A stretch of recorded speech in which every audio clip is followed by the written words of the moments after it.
Well, good evening, and it's Friday night, and we're with grumpy old sci-fi guys. I'm Steve Brady, your host and general all-round awesome guy, and with me tonight, my companion in science fiction adventures, Neil Cook. Neil, how are you doing, sir? Good evening, Steve, and good evening, viewers. I'm well. Excellent. And now, the first thing we do is well, what are we drinking? What are we drinking tonight?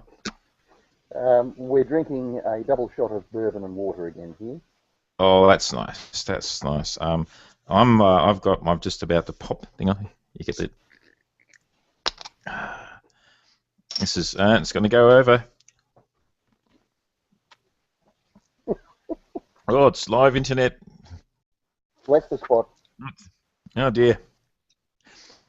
Excuse me, folks. This is important. This is Cooper's Clear, and yeah, that's a bit disappointing. Hang on. There's spots on the table here. There's part of me wants to get down and just lick it up. I thought Coopers was supposed to be okay. Oh, Cooper's is all right. No, I'm disappointing that it fuzzed like that. No, Cooper's is good. But this is clear. So this is for people who can't handle pale ale. So and I love pale ale. Don't get me wrong, but yeah, it's not everyone's cup of tea. So for those who don't like pale ale, but if they want to drink a Cooper's Clear is the way to go. But if you're if you're like me and you like a pale ale, well then you'll like a pale ale. Well, I've had a half a dozen myself already. Cooper's Australian ale, but that's a make it yourself type thing. Oh yes, oh that's good. Yes, I've done the Cooper's homebrew kits in the past, and it's always a lot of fun. Always a lot of fun. We could do a whole hangout just on that, couldn't we, Neil? That's another subject entirely. I'm sure we could talk about that till the cows come home. A couple of corrections from I think it was the last episode when I think we talked about no, it's terrible now. The oh dear, the movie. That's the thing. This is why I should be making notes. That movie that we talked about with Tom Cruise. The movie that we talked about with Tom Cruise. With Tom. Oblivion. That was the. Oblivion, of course. And I meant to say that it was filmed in Iceland, and when I actually watched it back, I'd actually said Norway. I was thinking Iceland. I said Norway, so I'm correcting myself here. So I'm just turning the phone off so it doesn't buzz like it did last time when someone sent me a text message. There we go. I don't want that. So that was the other thing. And the other movie that... no, anyway, I've just forgot the other point. There was another correction I was going to make. I've forgotten it. So rather than give out an incorrect correction, I'll come back to it at some other point. So that's right. We don't want to be correcting the corrections. No, we don't want an incorrect correction. That'll be like crossing the streams in Ghostbusters, and yeah, and that's actually a good subject for discussion one night. We'll talk about the role of comedy in science fiction. I think we'll definitely get to that one night. But tonight we're going to talk about a few movies. We're going to talk about the first movie we're going to talk about is, he says without trying to flare it terribly, Looper. So with Bruce Willis, Joseph Gordon-Levitt, and Emily Blunt. That's Emily Blunt. Oh, okay. Of course it was Emily Blunt. She didn't have an English accent. That's kind of what threw me. So Looper came out at the cinemas. I think it's 2012. A time travel drama. And we've railed a bit about time travel in our previous episodes, and I think as time travel dramas go, this one's pretty good. And they actually make a point of sort of addressing the old time travel sort of contradiction and conundrum and all that sort of bit. There's scene where there's in a cafe, and Bruce Willis just says, "Don't think about it. You would just be sitting there making diagrams with napkins and straws, and you never really understand it." So it's just their way of saying to the audience, just don't think about it too hard. Just sit back and enjoy the drama and the action. So, which I thought, okay, that's actually a good way of addressing it. That's pretty much what it's all about. I mean, I watched the trailer for it just before, just to remind myself. Oh yes, I have seen this. Yes, okay, that wasn't such a bad. Mm. Yes, it does have the paradox. I mean, you cannot escape the paradox. Yes, But that's right. I liked the way, what's his name, Joseph Levitt, Yeah, something or other. Joseph Gordon-Levitt, Yeah, Joseph Gordon-Levitt. yeah. I thought he played a great part. I really did. I thought he played the younger Willis to an Yes, absolute T. There's a punchline that comes out in the trailer. Um, this is my life now. You've had yours. And I think that that's right. sums the really. It's interesting because they made him up to look like a younger Bruce Willis, not Mm, not that he looked like what Bruce Willis actually looked like at that age. That'd be an interesting picture to do, is to pull that up and have a look at that. But yeah, they definitely. But he also got quite a few of Bruce's mannerisms down. You know, yeah, kind of like the eye, the eyebrow raise and that sort of thing. You know, so you kind yeah, of okay. There's definitely a handful of nods, just to say, just so you know, yeah, we actually this is actually Bruce Willis, you know. So, and it's from that perspective, it was yeah, really good. But I mean, you can't escape the paradox. That's the unfortunate part about these stories. At some point, you yeah, find yourself thinking, no, you can't do that because, yeah, I mean, there's one point where the future crooks know that Willis has survived the hit, yeah, and every second counts, and that's true. Every second counts because every second he's in the other timeline, he can that's change right, everything. yeah. Uh, So yeah, just for those who haven't seen the movie, we will just give you a bit of a synopsis, and as always, spoilers. You know, spoilers. oh yes, Um, yes, yeah, big spoiler. it's set in the year 2044, and the first line in the movie is like, in the year 2044, time travel will have not been invented yet, but it's invented 30 years in the future. After that is immediate outlawed, and then what happens is criminal gangs in the future have access to time travel technology, and then they send the people that they want murdered back in time to be assassinated by these guys, who is Joseph Gordon-Levitt, Bruce Willis slash character, and they dispose of the body, and because the bodies just disappear from future time, and they're pretty much erased from history, sort of thing. And there's actually There's some really interesting special effects when that starts to happen during the movie too. yeah, Really good yes, yeah, effects. yeah, and the whole point of the movie is that one day, then this is about, without giving too much of the plot away, they talk about closing the loop, which is basically the person that is sent back, that you have to kill, is basically your future self. So so this happens. So this starts happening to a number of people, and it happens to Joseph Gordon-Levitt as the young looper, as they call them, and he has to.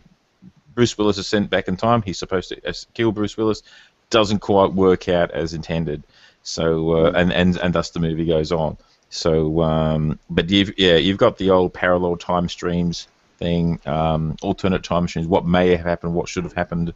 Did what happen in the future? Is it still relevant to what's happening in their current time stream? So yeah, it's all a bit weird.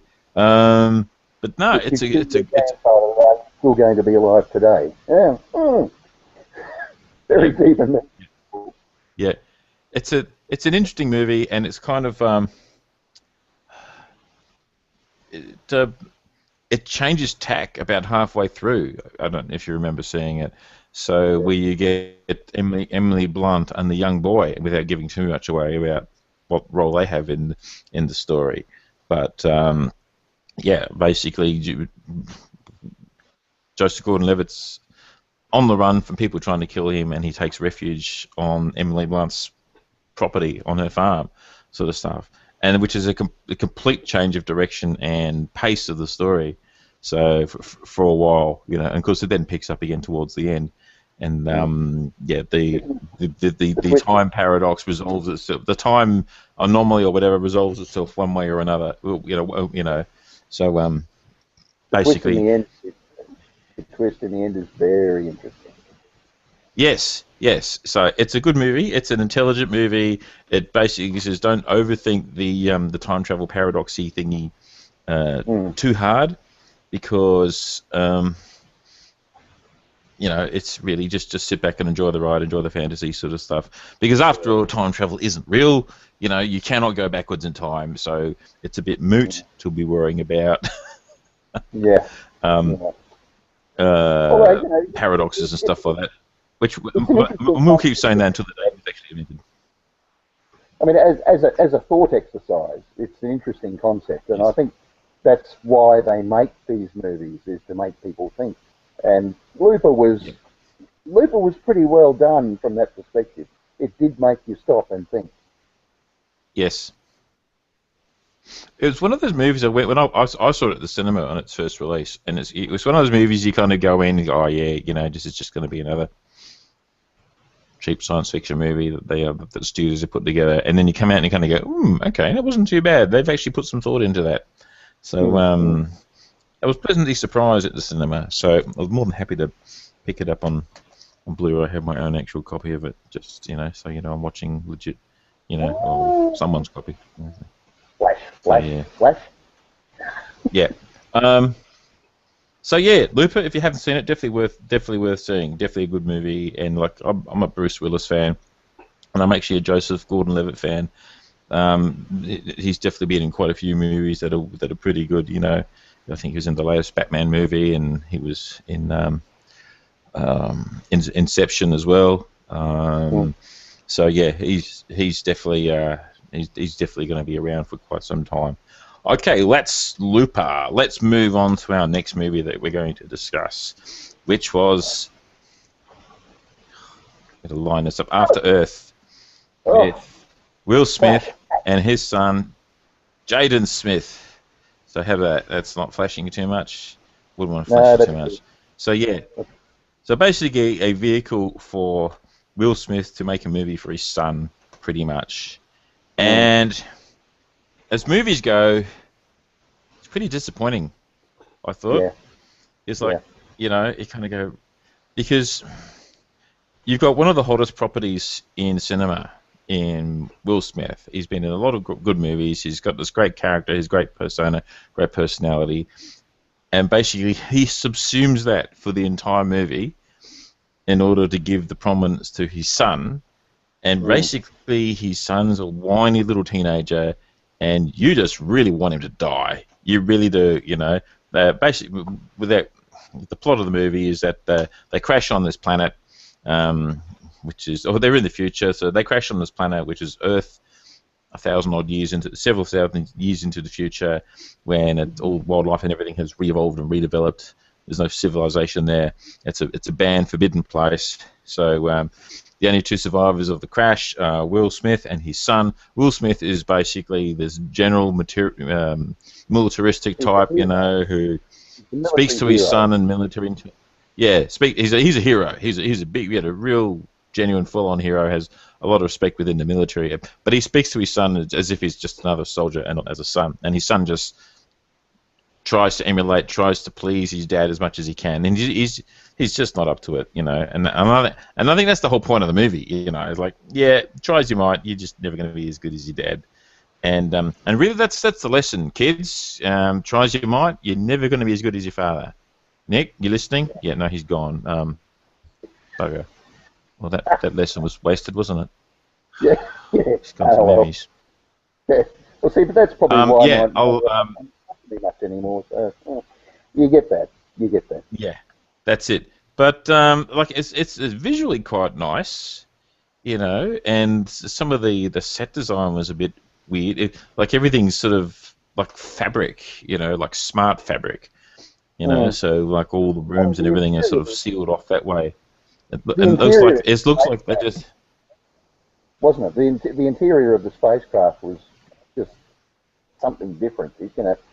It wasn't what you would expect a spacecraft to be made out of, sort of thing. It was all like molded plastic and really flimsy looking stuff, which it proved to be. It was. It was very, very alien looking. I thought, you know, that was my thought. Yeah, very very alien looking. So, and I think they're just trying to say, well, this is how far advanced in the future that we are. Um, but yeah, so for most of the trip, most of the movie, Will Smith is left stranded in the crashed spaceship because he's injured, and his son has to go off to another part of the crashed spaceship to activate this beacon, and to do that, he has to traverse 100. And I don't care about spoiling it because, frankly, it's not that good a movie that it's worth not spoiling. So he has to traverse like 100 kilometers in several days to get to the tail of the spacecraft to activate this beacon. My feeling on this particular movie was crap. That's what I feel. Yeah. It was just crap. Yeah, yeah. I mean, look, what it reminded me of, you know, there's an older flick that Will Smith did called Once Upon a Time in the West. And it was weird. Like, that movie was just weird. You know, giant mechanical machines. Oh no, Wild Wild West. Wild Wild West. You're thinking of, yes, with you know, Kenneth Branagh as a cripple with a steam powered walking wheelchair. It was just weird, and this this flick that we're talking about now, whatever it's that bad I can't even remember its name. I thought, I mean, I immediately drew a parallel with that. I mean, you know, for God's sake, man, you've done much better movies than this.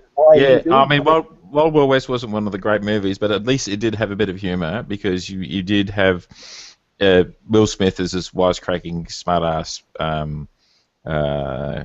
black guy in the American West. I think he was a sheriff or something, you know.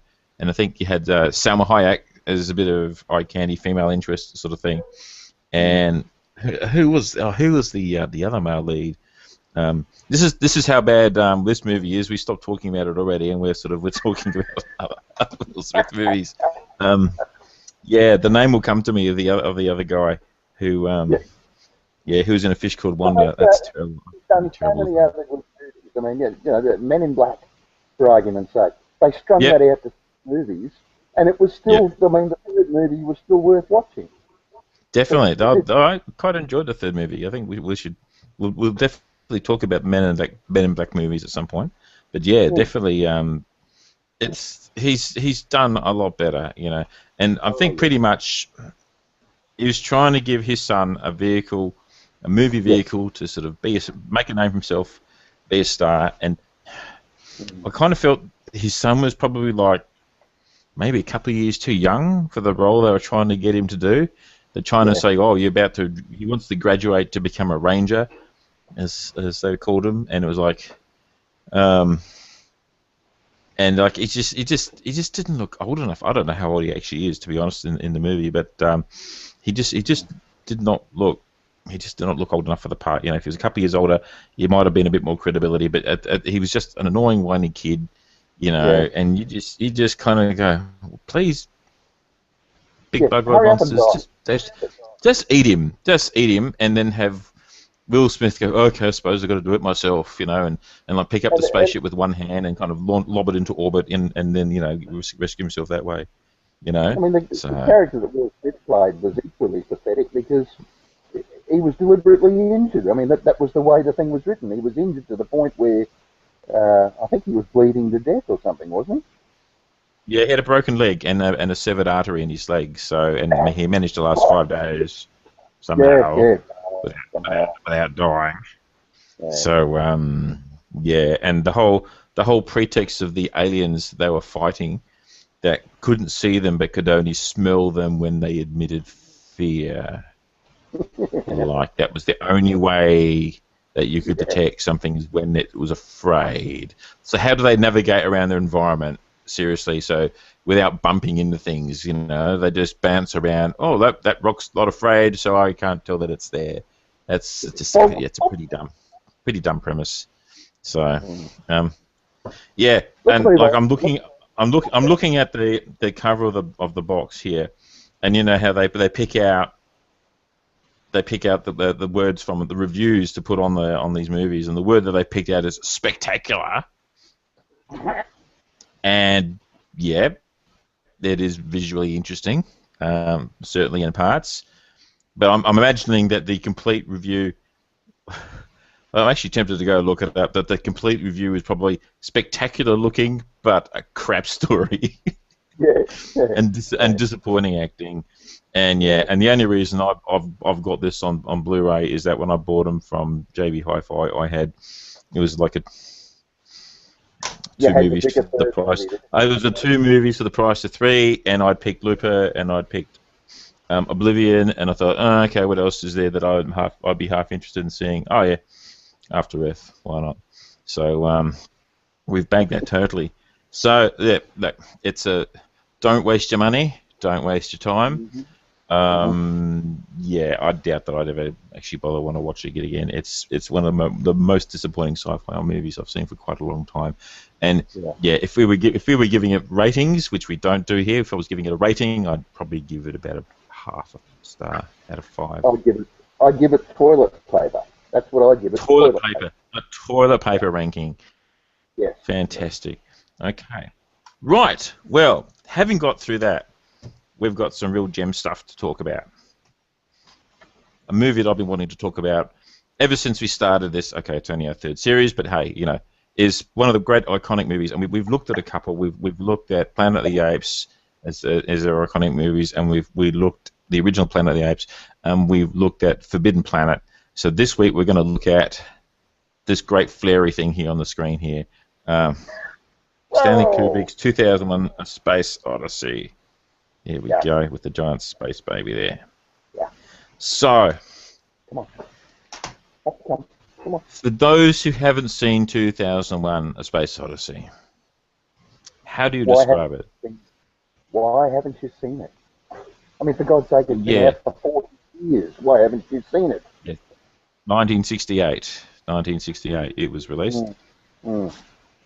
It was released before man landed on the moon, and the visual shops, the representation of the planet Earth, and that were designed and made up before there'd actually been any satellites up to take color photographs of what the Earth looked like from space. So that's how old this movie is. Based on the first third of the movie, sort of. It's just, you know, you've got to hang in there. I mean, it's a typically Kubrick movie. You know something's in it. You've got to keep watching it. It was a bit like, I was thinking today, little bits of it were like Clockwork Orange. They were a bit sort of ho-hum, boring, but you had to keep watching it. And then all of a sudden something happens. And it's wonderful. And you're wrapped up in it. Right. Yes. Yeah, no, the first third of the movie sort of... That's Stanley Kubrick for you, you know.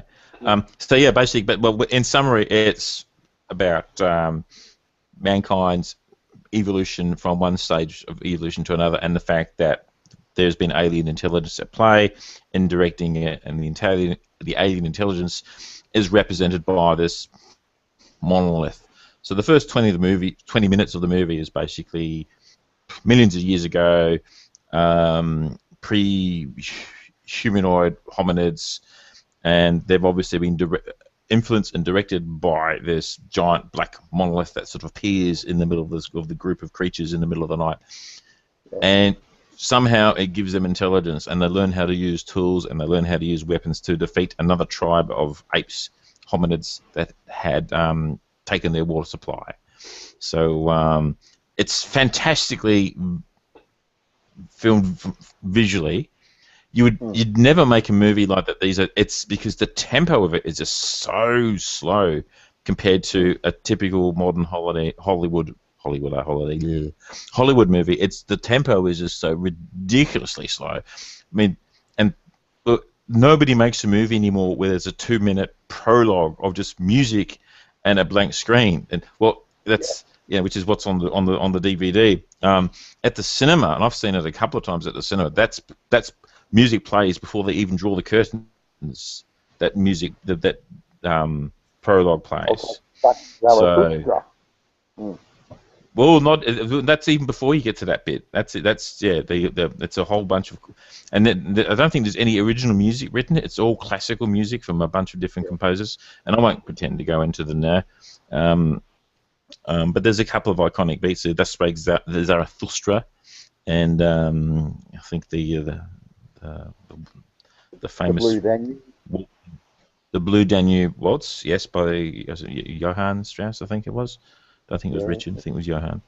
Um, so, but it's interesting watching the sequence of the people dressed as apes and comparing it to the Planet of the Apes, which was made several years later. But the ape creatures from 2001 were far, far more convincing looking, despite the fact that they were people in suits. You know, you really had to look carefully. And they actually had a lot more expression on their faces and so forth, and with their eyes, you know, a lot more attention to detail from that point of view. And then all of a sudden, it cuts to the year 1999, I think it is, and there's this big orbital space station around the Earth, and you see a space shuttle docking with it, and which is an absolutely fantastic sequence that goes on for minutes and minutes, and it's pure indulgence, it really is. But when you think that this is all, when you think this is all pre-digital age, it's all models and everything, and there'd been nothing like it before, and a bit like how we talked about Forbidden Planet sort of defined science fiction for the next decade or so. Definitely 2001 had that effect in terms of sort of showing people what space actually really looked like, or could actually be like, and what the experience was. So the spacecraft, the orbital space station itself, the wheel itself. I mean, that's the ultimate, isn't it? That's what NASA would really love to have in orbit around the Earth. Something where people actually live and work and cohabit with each other and whatever. They had a you know, apart from the rather unique. Actually, here's something that I thought was well portrayed for its time. The art of gravity. Yes. People, when you walk through the space station, you see the curve of the walls of the wheel. Yes. So you're actually walking inside of it. Yeah. Very clever. Very clever for its time. Very well done. Very well done. A couple of interesting things that, if you look closely, it's obvious there's a sign for the Hilton Hotel inside the space station, and it says Space Station 5. You can just sort of barely make out the text. So obviously there's more than one of these space stations out there. The shuttle that docks with the space station is not too far removed from the actual space shuttle that NASA entered the building. So a vehicle with a big delta wing. So really not too different looking. So really very much looking forward into the future. And then they travel to the moon using a lunar transfer vehicle, which is different yet again. So the set design inside the spacecraft were just fantastic. You know, absolutely. Just. I mean, really.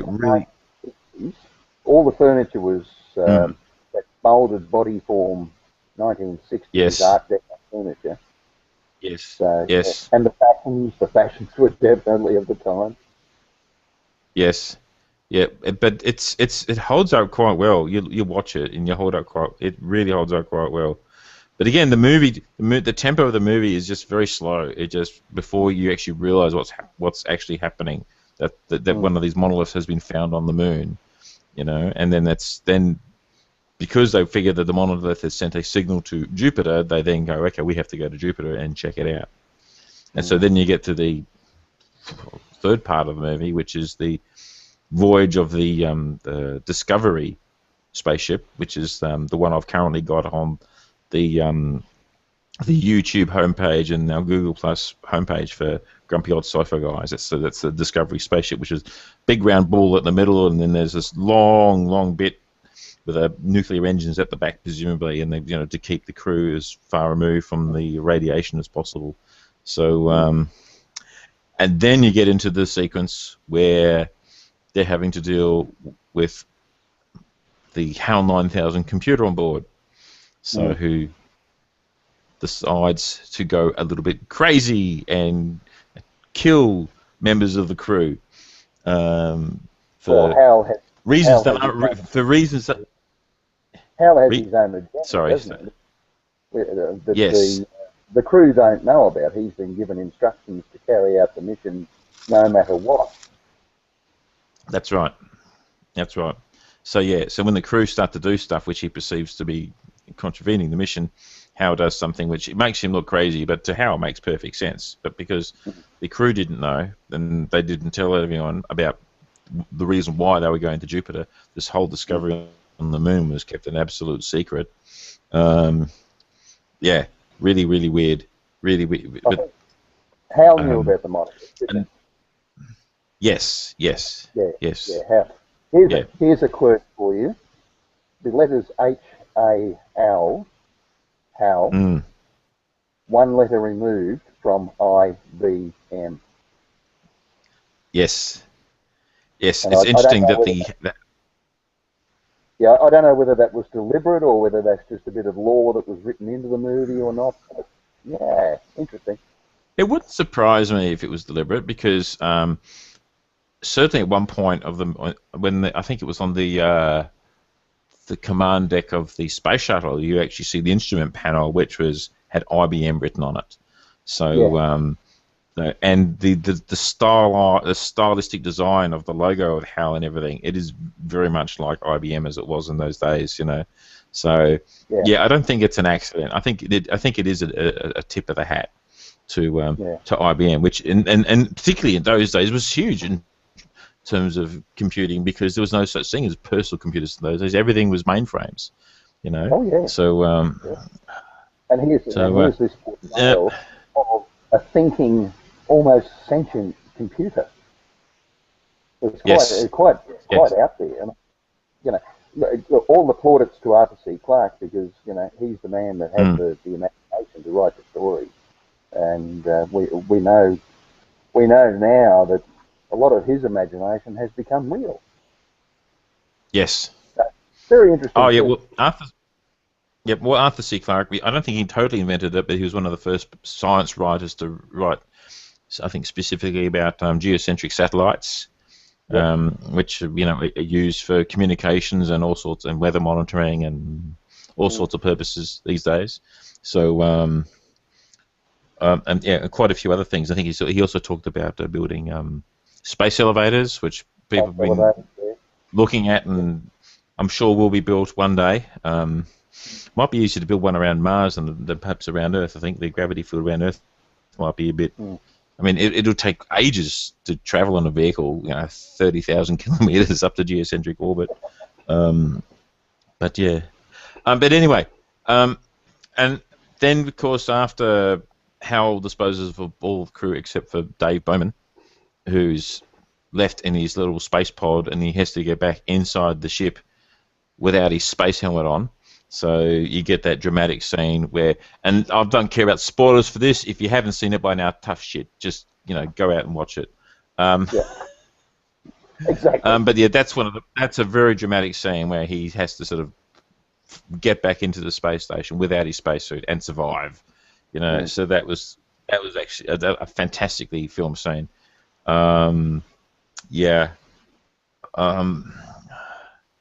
And then eventually they have their encounter with Jupiter, and they find a large, big monolith in orbit. And Dave goes out and encounters it in the little space pod that he does. And then you get this very dreamy sequence, which would have been fantastic in the '60s if you're on LSD or something like that.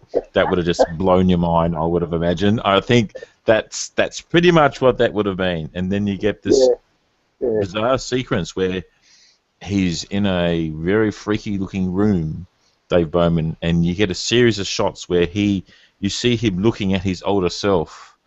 And so and each time he looks at himself, he's older and older, to the point where he's in all and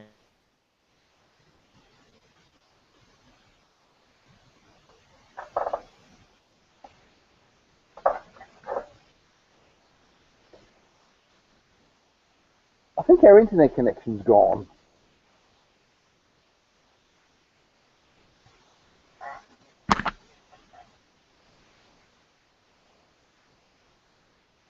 Testing, testing, testing. The old man, and then he sees the space baby, I guess you want to call it. So, what do you think's happening there, Neil? I know this is something that a lot of people talk about, a lot of people have their opinion about. What do you think's happening in that sequence? Have you read the book? I have, but a long time ago. So I'm just thinking from the point of view of the movie. So yeah, look,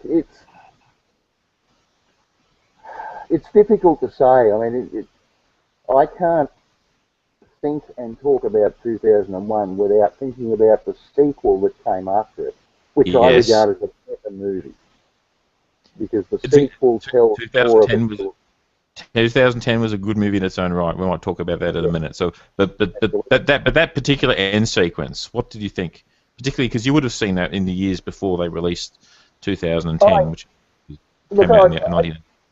It's difficult. I mean, that final sequence is very surrealistic. I mean, it's right on the upper level of the surrealistic. It's almost actually what it reminds me of now, in hindsight, is the closing sequence of that Disney flick Black Hole, where everything keeps changing and it changes. Except with Black Hole, it happens at a breakneck pace. In 2001, it's conversational. It's as if Bowman is being deconstructed and then reconstructed. The feeling I get is that whatever it is that took him is breaking him down and then reconstituting it for their own purpose. That's completely different to what my perspective of it. My perspective of it is that he's been taken through, or giving an analogy for the next stage of human evolution, because that's what the purpose of these black monoliths are. That's what they did to the hominids many years ago, like millions of years ago, and now that they've encountered it again, this is the next stage of evolution. And so then Dave himself has been transformed. Dave Bowman's been transformed by the monolith, or by whatever the alien intelligence behind the monolith. And we never really get any concept of the aliens or their intelligence or so forth, you know. Now, of course, in 2010, it explains it a bit, because Dave Bowman's there, but he's not alive in the sense of a human being. He's energy. Yeah, he's a presence or something, but he doesn't exist, and so he's in another. He's the first of the new next level of human evolution. I'm guessing that's probably the way I sort of see it. So, it's really one of the things I did I watched it about a number of years ago. My son, who's at the time he was about 18, and he'd never seen it before. He sat down and watched me, and I think he was frustrated with the pace of it.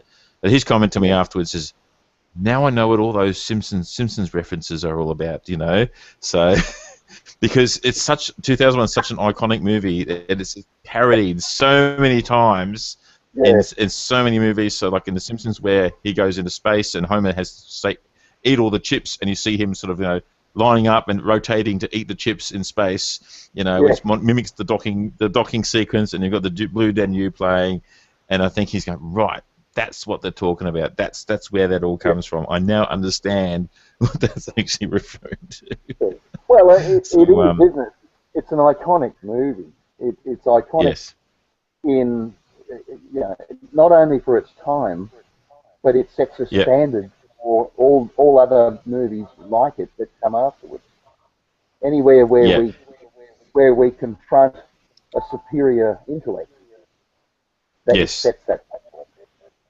Yes, yeah. So it's not a movie just to put on and just sit back and just chill and relax. It's not. It's a movie that it's going to grab you. It's going to grab you by the cerebral cortex and drag you into it. That's the sort of movie it is. We should probably move on. So Yes. Yeah, definitely. Okay, well, moving from one icon to another, our TV series for the week that we're going to discuss is the original Star Trek television series. So we're talking with James T. Kirk, played by William Shatner, Leonard Nimoy as Spock, DeForest Kelly as Bones, and so on and so forth. It's hard to talk. What can we say that hasn't been spoken about before? Because I think we're all familiar with Star Trek and how it works because it's so pervasive within science fiction and its influence has been so incredible. And I think we talked about Star Trek, the original series, giving a nod to Forbidden Planet, which had been made, 5 or 6 years earlier. So and when Star Trek came out in '64, Forbidden Planet, when was it? '58? I can't remember. We talked about it. 56, 58. So yeah, a number of years earlier. So you could definitely see, looking at Forbidden Planet, you could see stuff where Star Trek may have borrowed culture and technology and various concepts from. So perhaps, how much has that original TV series defined the science fiction genre? I guess that's probably the question I want to ask. Well, it sets a canon for the rest of the franchises that come after it. Roddenberry's recipe for it was, as it said, a wagon train to the stars. But you have to understand what wagon train was before you understand what that term means. I mean, wagon train was a 1950s American TV Western series where there was little semi-familial dramas that would happen each week on this wagon train's big journey out to California or wherever it was going. Star Trek was pretty much like, and the Enterprise was meant to be, what are the words? To boldly go where no man's gone before. They were meant to be explorers, and yet every week we see them transgressing the Prime Directive, destroying life at every turn, and engaging in battle. So yeah, it's a little bit of a non sequitur from that point of view. Yeah. And also, if you're William Shatner, getting your shirt off and getting it on with alien women, he had a bit of a habit for doing that, and that's and this is one of the great things that's come out of it. A bit like 2001 with the original Star Trek. There's a whole lot of iconic situations and lines, like we know that if you're wearing a red shirt in Star Trek, you're probably going to die. You're wearing a red shirt. Yeah, because you just. Well, yeah, I actually sort of thought I don't have a Star Trek uniform. This is probably the closest I could come up with.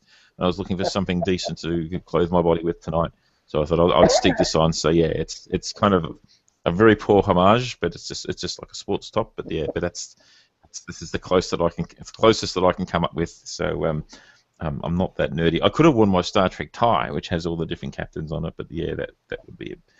That would just nobody would ever want to have sex with me ever again. I don't think if I did that. Let's not go there. We won't go there. No, we won't talk about that because this is why we're talking to each other on Friday night and in the company of the fairer sex. So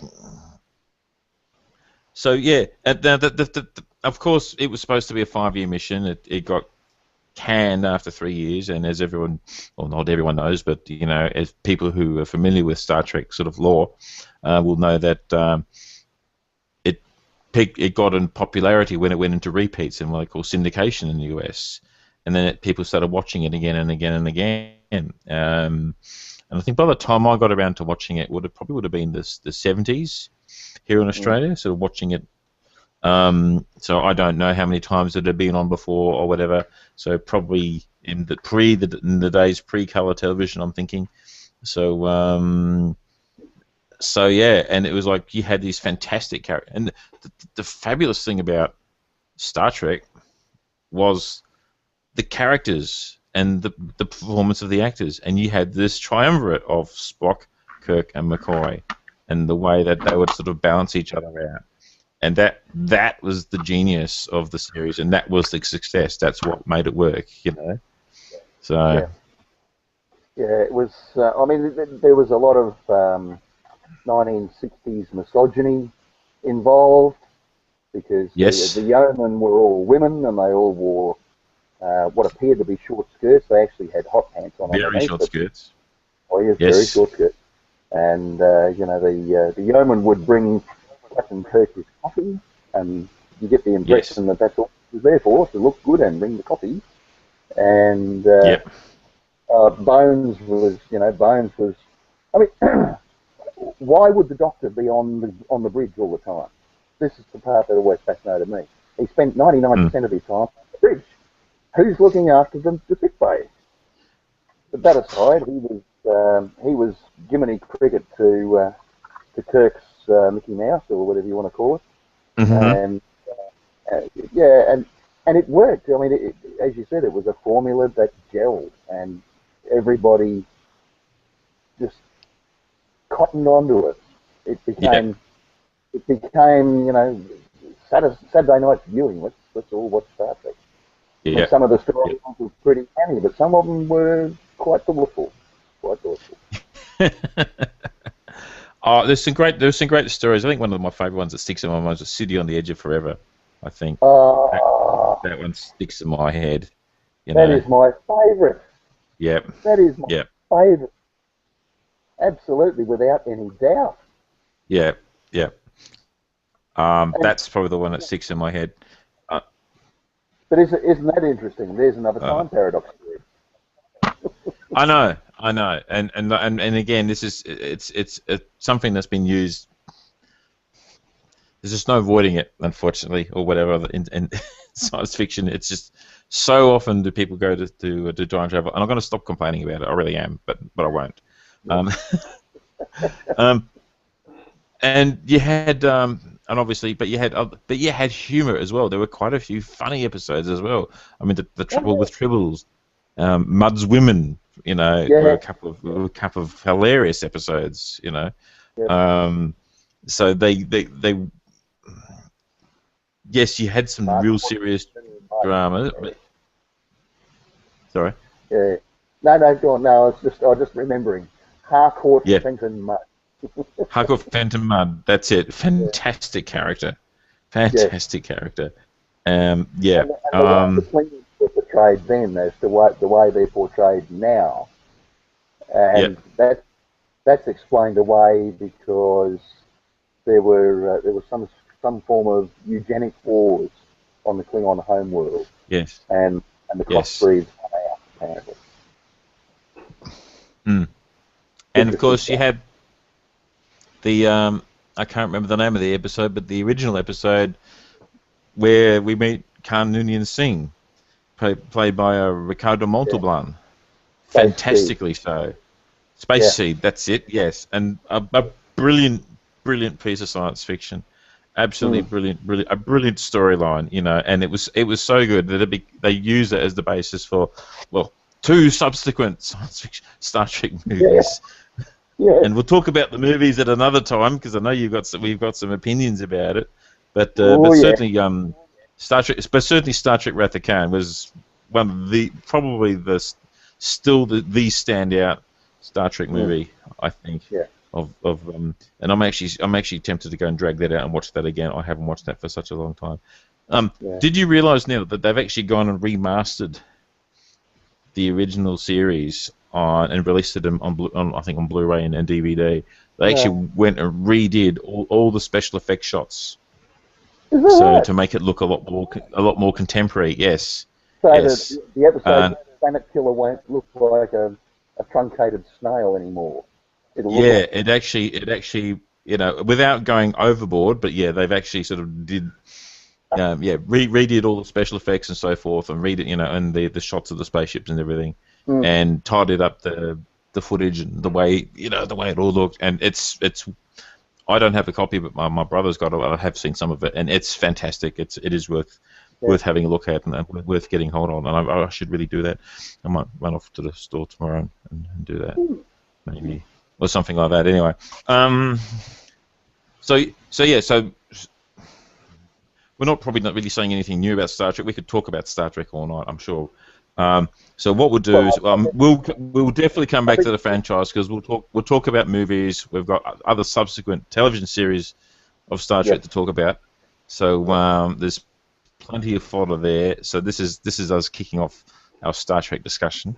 I think we did well to leave it till episode 3 because it's, as I said, it is so pervasive in the science fiction universe, and for a lot of people, Star Trek is science fiction. So I remember someone. Yeah. Without any doubt, I mean, Star Trek is the epitome of science fiction from my. I mean, for our generation. I mean, they talk about phasers. Well, there's your ray gun. Warp drive. Well, there's your faster than light. Transporters. Instant transportation from one point to another. What the original series doesn't tell you is you've got to be within 40,000 kilometres. But anyway, we find that out later on. It's all those concepts are there, and they've been used over and over and over. Brilliant stuff. And I guess the other thing, I don't know, we're still talking about it. But the original Star Trek, the original series, was on air in the US concurrently with the early days of the space program. So in the mid '60s.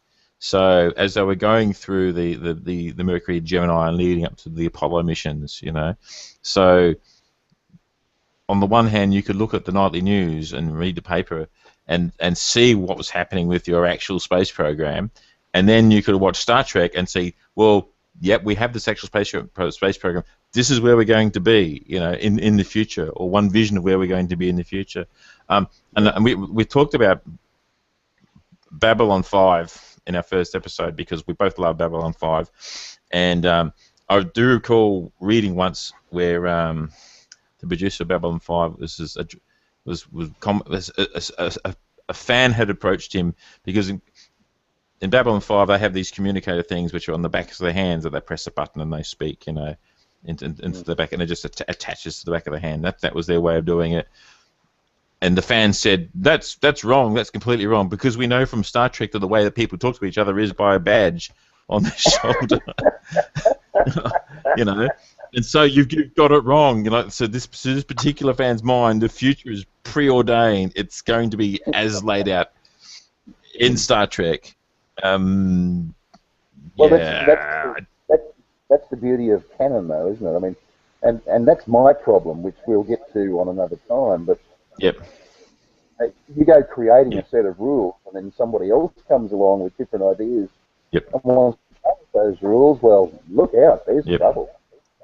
Well, and the problem with laying out a canon like that is that it's not all of it was laid out and planned from the start to be consistent. A lot of it was pretty much made up as they went along. He's making up as he goes along, and sorry, and so they've kind of had to weasel their way into through the inconsistencies that come as the result of storyline, because obviously you're making a series and if they're gonna choose between canonical accuracy and good plot storyline, they're going to go for good plot storylines any day of the week. And particularly considering they're doing an episodic series and they weren't doing a novelized type series as what you have with say Babylon 5 or the latest Battlestar Galactica, for example, which is a story laid out from beginning to end. Well, we've gone way over time in terms of talking about Star Trek. We're going to get to our question of the week, so we've got about 5 minutes to talk about that. Our question of the week was, I know we could talk about Star Trek all the time. We could just do pure Star Trek, but no. I want to talk about Star Trek. Yeah, I'm sure we could, and there'd be nothing wrong with that. No. I do want to address that question. We could probably come back to this question, but so which movie or a science fiction movie or TV franchise could benefit from being remade? And we've got some examples out there. I think we referred to this earlier, I think, in previous episodes of Battlestar Galactica was one that was remade brilliantly. It was a movie that was redone brilliantly. Then we've got Total Recall, which was remade and originally started Arnold Schwarzenegger, and then was remade, and it was like, yeah. I've got that, and I think we'll discuss that in a few. That we'll discuss. We might actually do a comparison between the two versions of the movies at some point. But it kind of, why did you remake it? The original is still good. The original still stands out. So why remake it? They're talking about redoing Blade Runner, which kind of, oh my god. But I think it's I think it's going to be more of a sequel, sort of prequel in the same sort of universe sort of thing. I don't think it's going to be a remake because Harrison Ford's going to be involved, and as we've discussed previously, he's virtually dead. So, so I'm a bit, I'm really concerned about Blade Runner. It's just probably my favorite movie of all time, and I know, and again, that's one I want to talk about sometime soon, but I've kind of been saving it up. So I'm building myself up to that. But one movie that I recall... A 50-year-old Blade Runner being told by a Chinese suit that he say you're Blade Runner. It's not going to work.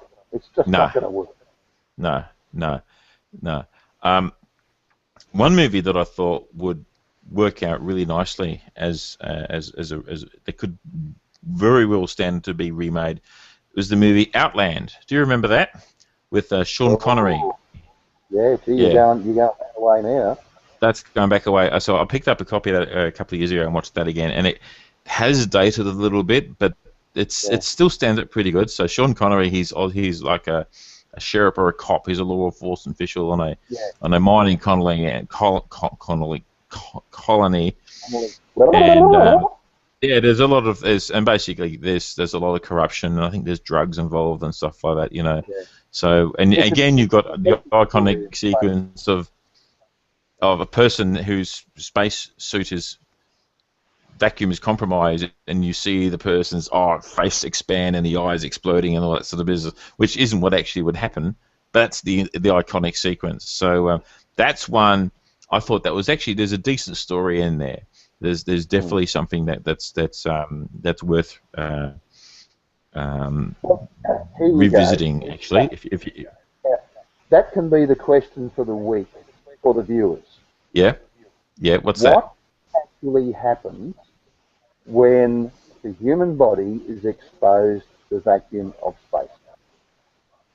And you know, and I know, but let's see if the viewers know, shall we?